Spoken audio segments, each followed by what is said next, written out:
레위기 10장은 말씀대로 진행된 지금까지와는 달리 나름대로 예배를 진행한 사건과 그 결과를 기록하고 있는데요. 1절과 2절에 보면 큰 사건이 하나 발생하지요. 아론의 아들들인 나답과 아비후가 각각 자기 향로를 가져다 거기에 불을 지피고 향품을 넣었습니다. 그러나 그것은 여호와께서 명령하시지 않은 다른 불을 여호와 앞에서 피운 것입니다. 그러자 불이 여호와 앞에서 나와 그들을 불살랐습니다. 그들이 여호와 앞에서 죽었습니다. 아론의 장자와 차남인 나답과 아비후가 향로에 하나님께서 명령하시지 않은 다른 불을 여호와 앞에서 분향했다라고 하는 것이죠. 그것이 그만 하나님의 노를 사서 불이 여호와 앞에서 나와 그들을 죽였다라고 하는 것입니다. 이 다른 불을 드린 이유가 무엇인지는 명확하게 밝혀지지 않고 있으나 핵심은 하나님의 명령을 벗어났다라고 하는 사실이지요. 그들은 속죄제를 드려서 용서를 구할 겨를도 없이 그 자리에서 죽었습니다. 세부 지침 하나 어겼을 뿐인데 이토록 엄중하게 처벌하신 이유가 무엇일까라고 하는 것입니다. 3절의 말씀을 함께 읽어볼까요? 시작. 모세가 아론에게 말했습니다. 여호와께서 이렇게 말씀하셨습니다. 내게 다가오는 사람들 가운데서 내 거룩을 보일 것이며 모든 백성이 보는 앞에서 내가 영광을 받을 것이다. 이에 대해서 아론은 아무 말도 못했습니다. 하나님은 거룩한 예배를 말씀대로 정해진 것에 따라 순종하길 원하시는 것이지 나름대로 조율해서는 안 된다라고 하는 교훈을 하나님 백성의 기억 속에 강하게 새기시는 것이다라고 할 수 있습니다. 이때 아론은 잠잠히 하나님의 뜻을 수용했다는 것을 확인해 볼 수 있죠. 선택받은 자가 순종으로 하나님의 거룩한 영광을 드러내지 않을 때 하나님은 종종 엄중한 공의를 시행함으로 자기 영광을 드러내신다라고 하는 것을 확인해 볼 수 있습니다. 아모스 3장 2절이나 야고보서 3장 1절에도 확인할 수 있는 말씀이죠. 성소는 하나님의 영광이 충만한 곳이고 예배는 그분의 영광을 지극히 가까이 하는 때이지요. 그러므로 예배에서조차 하나님의 말씀을 두려워하지 않는다면 그의 삶 어디에서 여호와를 경외하는 모습을 찾아볼 수 없지 않을까라고 하는 것이에요. 그러므로 예배를 드리는 자의 태도가 얼마나 중요한지 아주 강력하게 메시지를 주고 있는 그런 말씀이다라고 할 수가 있습니다. 시편 119편 38절의 말씀에도 보면 말씀을 외면하면서 여호와를 경외하는 법을 배울 수 없다라고 하는 것이죠. 하나님을 가까이 하면 할수록 판단 기준도 엄격하다라고 하는 말씀일 것입니다. 누가복음 12장 47절에도 보면 말씀을 알고서도 행치 않는 자는 더 많이 맞는다라고 나와 있죠. 히브리서 12장 29절에는 기쁨의 함성을 낳았던 영광의 불이 소멸하는 불이 되었다라고 하는 기록도 있습니다. 은혜의 시대에 하나님을 더 가까이 하는 복음의 제사장을 누구라 그랬어요? 예수 그리스도를 믿는 사람들을 베드로가 뭐라 그랬어요? 거룩한 제사장이다라고 이야기했죠. 그러니까 이 시대를 살아가는 저와 여러분이 하나님 말씀에 더욱 가까이 가면 가까이 할수록 그 말씀대로 살지 않는 일이 있다면 그것이 얼마나 심각한지를 마음에 새기고 살아야 된다라고 하는 것이에요. 조금 더 넓게 해석한다면 예수를 믿는 사람일수록 도덕적 잣대가 훨씬 엄격하다 이렇게 이야기할 수가 있어요. 세상 사람들은 여전히 믿는 사람에 대한 기대가 있어요. 그런데 무너질 때는 2배, 3배로 더 크게 무너지죠. 즉 신뢰감이 깨진다라고 하는 것을 통해서 오히려 믿는 사람에게 더 불편한 소리를 하게 된다라고 하는 것이에요. 더 이상 교회를 믿지 않는다든가 그러므로 인해서 하나님을 불신하는 그렇게까지 나아가는 것이죠. 그러므로 하나님을 가까이 하면 할수록 더 엄격한 잣대가 주어진다라고 하는 것을 명심해야 된다라고 하는 말씀입니다. 4절과 5절을 읽어볼까요? 모세가 아론의 삼촌 우시엘의 아들인 미사엘과 엘사반을 불러 그들에게 말했습니다. 이리 와서 너의 조카들의 시신을 성소 앞에서 이스라엘의 야영지 밖으로 옮겨가라. 모세가 명령한 대로 그들이 가까이 가서 그들의 옷을 잡고 이스라엘의 야영지 밖으로 옮겨갔습니다. 그러니까 대제사장 아론과 제사장인 살아있는 두 아들은 죽은 자들의 아버지와 형제임에도 불구하고 시체를 절대 만지지 못하도록 하셨어요. 그래서 누굴 시켜요? 아론의 사촌들에게 시키는 거죠.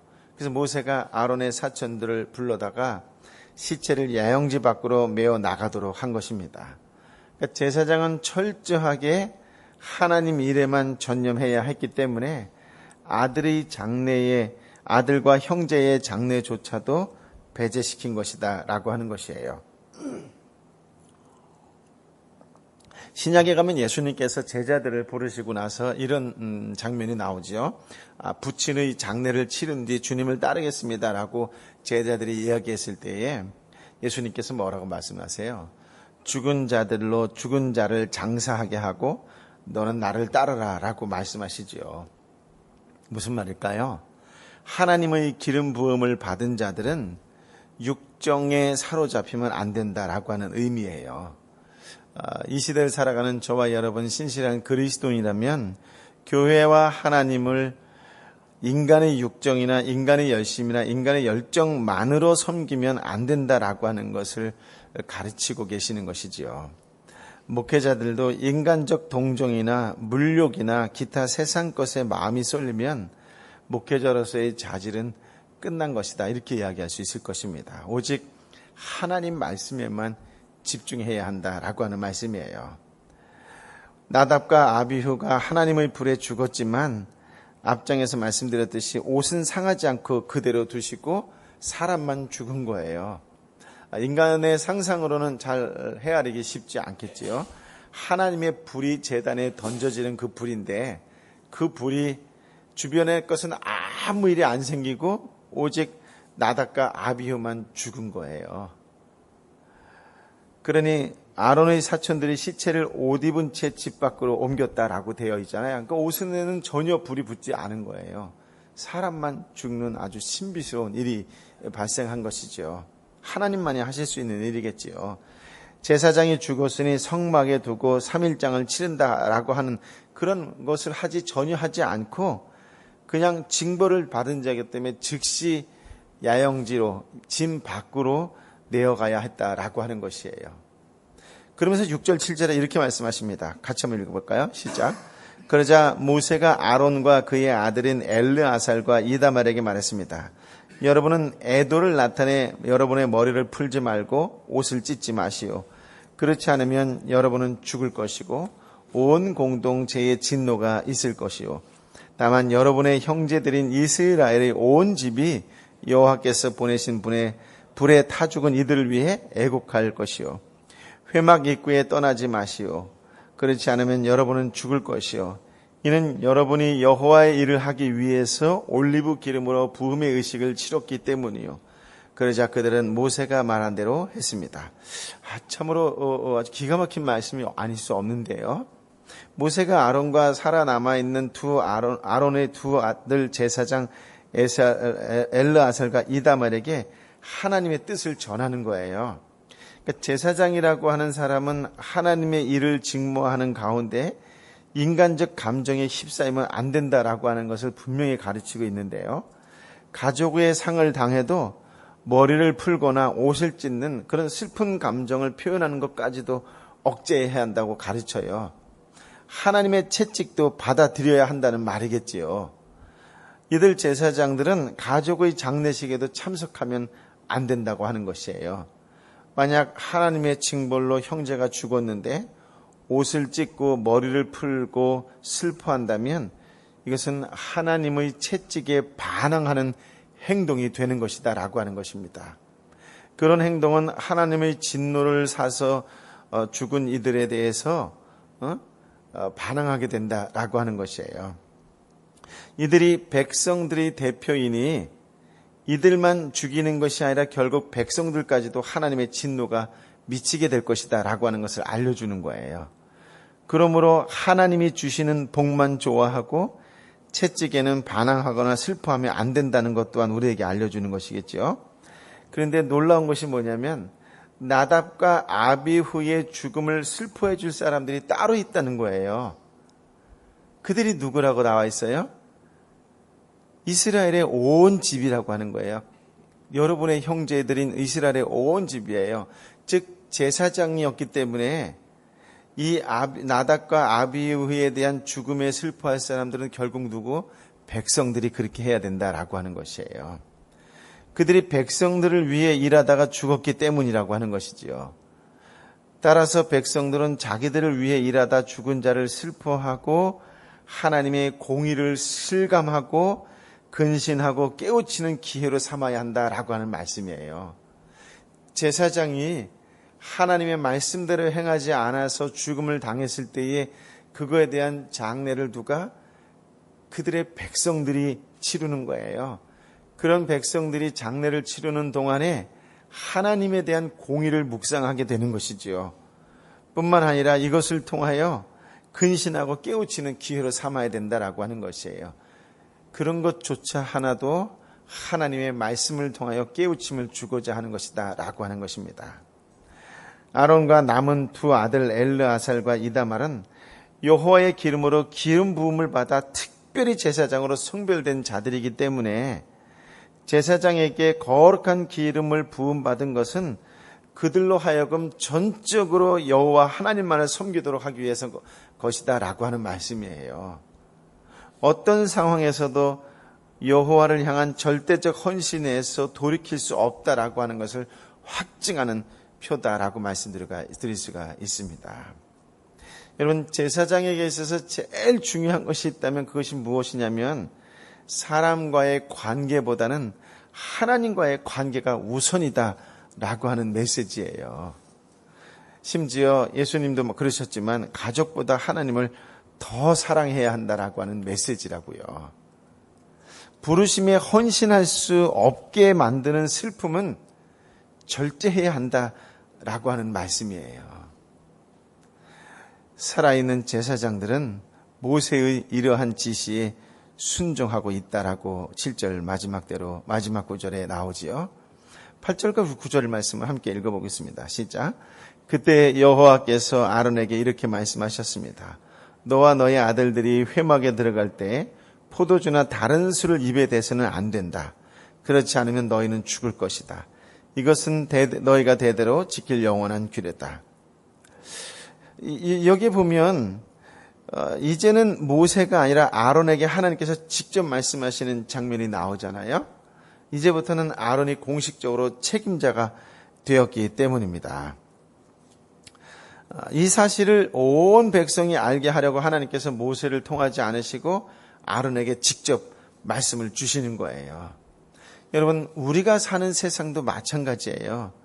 왕이 물러났으면 그것으로 끝나야 되지, 왕이 물러났는데 상황의 자리에 앉아서 이래라 저래라 간섭하면 안 된다라고 하는 것이지요. 결국 나라가 비참한 결과가 될 수밖에 없어요. 여러분, 회사도 마찬가지예요. 물러났으면 그걸로 딱 끝나야 돼요. 오늘날 한국교회의 가장 어려운 것 중에 하나가 무엇이고 교회를 어렵게 만든 것이 무엇이에요? 물러난 목사님이 상황처럼 간섭하는 거예요. 어떤 교회는 물러나고도 한 달에 한 번씩 설교를 한다든가 그러면 안 된다는 거예요. 그러면 교회가 더 망가지는 거예요. 아무리 교인들이 간청한다 할지라도 물러났으면 털고 떨어놔야 돼요. 여러분, 물러나지 않고 남아있는 상황이 존재하는 교회 치고 조용한 교회가 어디 있습니까? 교인이 원하기 때문에, 그런 소리 하지 마세요. 하나님께서 모세의 역할을 끝났을 때 다시 평민의 한 사람으로 살아가게 해요. 이제는 아론이 제사장이라고요. 물러났으면 뒤도 안 돌아봐야 돼요. 깔끔하게 털고 끝나야 돼요. 이것은 우리의 생활에서도, 우리의 신앙생활에서도, 우리 직장생활에서도 아주 중요해요. 자녀가 결혼을 했으면 그걸로 깔끔하게 정리할 건 정리할 수 있으셔야 돼요. 개입하면 무슨 일이 나요? 이혼하는 거지요, 뭐. 여러분, 성경은 우리에게 놀라운 깨달음을 주신과 동시에 생활에 기가 막힌 지혜를 주신다는 것을, 그렇게만 하면 정말 너무나도 놀라운 세상에서의 삶을 살 수 있다는 그런 명확한 지혜를 주세요. 분별력과 판별력과 인사이트, 통찰력을 주신다고요. 여러분, 자기의 기한이 끝이 났으면 자질구질하게 남아서 끈을 대지 말고 깨끗이 끝을 내라는 하나님의 뜻을 지금 가르치시는 거예요. 하나님의 일을 하는 사역자들이 특별히 조심해야 할 것은 타성에 젖는 일이지요. 처음 사역에 임했을 때의 마음가짐이 세월이 지나면서 습관에 젖어 버릴 우려가 참 많다는 것입니다. 성도들도 마찬가지죠. 처음 주님을 영접했을 때의 그 감격과 기쁨, 찬양 중에도 눈물이 흘렀던 마음이 세월이 가면서 느슨해진다는 말이에요. 그러므로 우리들의 영적 생활이 어두워지지 않도록 늘 깨어 있어야 한다는 것이에요. 늘 말씀을 가까이 해야 한다라고 하는 것이에요. 그래서 구약시대에 하나님께서는 수시로 구절구절 집어넣는 말씀이 뭐예요? 하나님께서 말씀하셨습니다라고 하는 거예요. 하나님께서 모세에게 말씀하셨습니다. 하나님께서 아론에게 말씀하셨습니다. 무슨 말이에요? 하나님이 말씀하셨다라고 하는 것을 통하여 깨어있으라는 거죠. 각성시키고 있다라고 하는 것이에요. 그런데 이제 여기서 우리가 한 가지 더 확인할 것이 있다면 그것이 무엇이냐면, 구절 말씀에 갑자기 왜 생뚱맞게 술에 대해서 언급했을까라고 하는 것이에요. 결국 유추해 볼 수 있는 것이 무엇이냐면, 나답과 아비후가 술에 취했다라고 하는 것을 짐작할 수 있어요. 그래서 결국 그것이 죽음에 이르게 되었다라고 하는 사실이죠. 제사장들은 성소에서 봉사의 직무를 수행할 때는 절대로 술을 마실 수가 없습니다. 이것은 제사장들이 바른 마음으로 하나님께 가르쳐 주신 제사의 절차와 또 제사의 방법을 따라 맡겨진 제사 직무를 거룩히 수행토록 하기 위해서이지요. 또한 맑은 정신으로 사태를 잘 분별하여 하나님의 법도를 따라 백성들을 잘 가르치도록 하기 위해서다라고 하는 것이에요. 그러면서 오늘 본문은 뭐라 그래요? 이 법도는 영원불변한 것이다라고 말씀하고 있는 거예요. 여러분, 신약시대의 성도를 가리켜서 뭐라고 말씀드렸어요? 거룩한 제사장이라고 이야기했어요. 그럴 리야 없겠지만 성도들은 술을 마시고 성전에 올라와 봉사하면 하나님의 영원한 법들을 어기는 죄를 짓게 되는 것이다 라고 하는 것이에요. 예수님이 우리 대신 죽으셨기 때문에 이 법도를 어겨도 즉사하는 일은 없겠지만 형벌은 피할 수 없다는 것을 기억하셔야 돼요. 에베소서 5장 18절 말씀 잘 아시지요?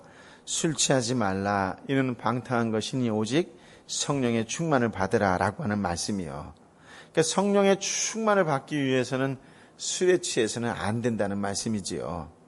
여러분, 근데 우리가 한 가지 주의해야 될 것이 있다면 그것이 무엇이냐면, 이 말씀이 지금 술에만 국한된 말씀이 아니다라고 하는 것이에요. 정신을 흐리게 하고 영혼을 어둡게 하는 모든 세속적인 것을 말하는데, 그 중에 가장 대표적인 것으로 술을 예를 들어서 말씀한 것 뿐이에요. 그러니까 말씀을 흐릿하게 하는 것이라면 그 무엇이라 할지라도 다 술과 똑같다라고 하는 말씀이에요. 말씀의 본 뜻은 하나님의 일에 전력을 쏟지 못하도록 하는 모든 세속적인 일들을 삼가하라라고 하는 것이에요. TV 보는 것이 좀 과하다든가 인터넷이나 핸드폰이나 게임이라든가 하는 것이 기준치 이상이라고 할 수 있는 좀 과하다라고 하는 것, 세상 말로 중독까지는 아니더라도 좀 말씀을 묵상하거나 기도하는 일에 방해할 정도로 과하다 싶은 것들은 바로 포도주요, 술이라고 하는 것이에요. 그것이 포도주요, 다른 번역처럼 독주라고 하는 것이에요. 또 옛날 다른 번역처럼 독주 이러니까 몇 도시 이하는 되고 안 되고 이런 어리석은 합리화시키는 세속적으로 타락한 언어를 사용해서는 곤란해요. 이건 술만 얘기하는 것이 아니라는 것을 분명히 깨달으셔야 돼요. 이는 너희 대대로 지킬 영원한 규례라는 말씀으로 이 말씀이 우리에게도 적용되는 규례라고 하는 것을 분명히 기억해 두실 필요가 있습니다. 10절, 11절 말씀을 함께 읽어볼까요? 시작. 너희는 거룩한 것과 속된 것 그리고 부정한 것과 정결한 것을 구분해야 한다. 그리고 너희는 나 여호와가 모세를 통해 그들에게 말했던 모든 규례들을 이스라엘 백성에게 가르쳐야 한다. 우리들이 세속에 빠지지 않아야 성경을 읽어도 깨달음이 있고 분별력도 생긴다라고 하는 말씀이에요. 그러나 세속적인 일에 빠져 있으면 말씀을 듣고 성경을 읽어도 감동이 없습니다. 영적인 감각이 무뎌져 있기 때문이에요. 여러분이 말씀을 묵상해도 깨달음도 기쁨도 감동도 없고 지루하고 잠만 온다면 지금 내 생활이, 내 생각이 세속적인 일에 빠져 있다라고 하는 증거입니다. 우리가 영적으로 깨어 있으면 먼저는 말씀에 대한 갈증이 생기지요. 자꾸 찬송을 부르게 되고 기도하고 싶어집니다. 그래서 포도주와 술을 마시지 말라고 하신 명령을 즉 세속에 빠지지 말라고 하는 의미로 받아들일 수밖에 없다는 것을 깨닫게 돼요. 왜 그렇습니까? 맑은 정신으로만 거룩한 것, 속된 것, 부정한 것, 정한 것을 분별할 수 있기 때문에 그렇다라고 하는 것이죠. 그러면서 11절에 다른 사람, 남을 가르치려면 자기부터 분별력이 확실해야 한다고 강조합니다. 사역자에게 있어서 또 신실한 그리스도인에게 있어서 가장 중요한 부분이 바로 분별력이라고 할 수 있어요. 자기가 먼저 하나님의 말씀을 올바르게 깨달아 옳고 그름을 분별할 줄 알아야 하겠지요. 그래야만 말씀을 가르칠 때에 거룩한 길, 속된 길, 옳고 그름을 성경대로 가르칠 수 있기 때문에 그렇겠지요. 가르치는 일은 아주 중요한 일입니다. 남을 가르치면서 또한 자기도 배우기 때문에 그렇지요. 가르치기 위해 준비하는 과정이 바로 자신이 배우는 과정입니다. 하나님께서 모세에게 그동안 주셨던 규례들을 백성들에게 가르쳐야 합니다. 제사장이 제사만 드리는 것이 아니라 말씀을 가르치는 일도 해야 하지요.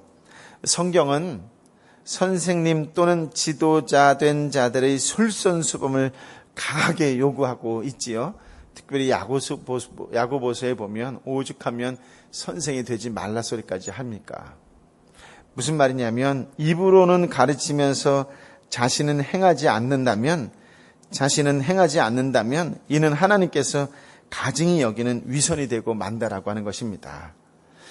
우리가 신약 성경에서 위선자의 대표적인 신뢰라고 한다면 예수님의 책망을 많이 받은 바리새인들이라고 할 수가 있을 것입니다. 그들은 생활의 규칙에 있어서는 엄격히 지켰어요. 그러나 그들은 예수님의 성품을 따르려고 하는 일에는 단 1도 관심이 없었다는 것이지요. 여러분, 예배를 많이 드린다고 교회를 부지런히 다닌다고 해서 신실한 그리스도인이라고 말하기는 결코 쉽지 않을 거예요. 아는 대로, 깨달은 대로 생활 속에서 예수 그리스도가 보이는 사람이 되어야 됩니다. 믿지 않는 자들이 보았을 때에, 믿지 않는 자들이 만났을 때에, 믿지 않는 자들이 대화해 보았을 때에 이 사람은 진짜 예수 믿는 사람이다라고 하는 것을 보여줄 수 있고 보이게 되는 그런 신실한 그리스도의 삶이 오늘 저와 여러분의 삶이 되어야 될 줄 믿습니다. 그런 여러분에게 예수 그리스도의 은혜와 평강이 가득하시기를 예수님의 이름으로 축복합니다. 아멘. 아버지 하나님, 오늘 말씀으로 하루를 시작합니다. 기도로 하루를 시작합니다. 예배로 하루를 시작합니다. 주님, 이 예배자의 마음이 종일토록 우리를 다스리게 하여 주옵소서. 우리의 삶에 아는 대로 깨달은 만큼 각자의 삶에서 예수님이 보이는 그런 삶을 살게 하여 주옵소서. 그 예수님을 본 자들마다 예수님을 아는 그 놀라운 신비로움이 나타나는 삶의 현장이 곧 우리의 현장이요. 그렇게 우리가 축복의 통로로 쓰임받는 복된 날이 되게 하여 주옵소서. 이제는 우리 주님 예수 그리스도의 은혜와 아버지 하나님의 크신 사랑과 성령 하나님이 교통하심이 오늘도 말씀에 순종하며 살겠습니다.